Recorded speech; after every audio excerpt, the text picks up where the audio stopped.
पोरीची इज्जत वाचू मग आपल्याला बक्षीस मिळतं. मी काढली पायातली चप्पल भरकन हाणली खडकन आवाज झाला. तुम्हाला काय सांगू गुंडे गेले तर गेले पण ती पोरगी गायब झाली.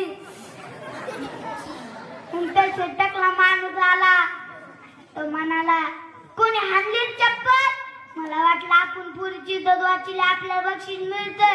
म्या केला हातवर म्या मारली आणि तसं मी काही नाही बोलता आले ना जवळ धरलं बघच्यान नेलं कोपऱ्यात इतकं आणलं पण गप्प्याला पक्का ललोत्रा निस्ता कल्लं.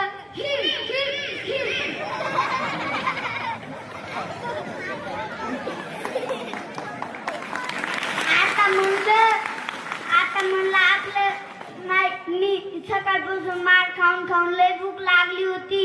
मी गेलो हॉटेलमध्ये त्या मालकाला म्हणालोय मला जेवायला दे. मालक म्हणाला काम कर मग मी तुला खायला देतो. मग मी गेलो किचन मध्ये. त्या किचनवरच्या माणसाने हातावर बशीवर केप हातावर बशीवर केप गेलं डोक्याच्या वर. गेलो डुलत टेबल आला धडकलो. चहा फुटली बशा सांडल्या. तसा मालक ओरडला धर्याला आले ना जवळ धरलं बघच्यान नेलं कोपऱ्यात इतकं आणलं पण गंप्याला पक्का लल्लोच ना निस्ता कल्लं.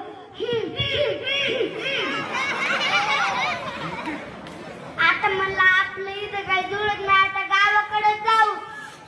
मी गेलो गावाकड आणि सकाराम पारा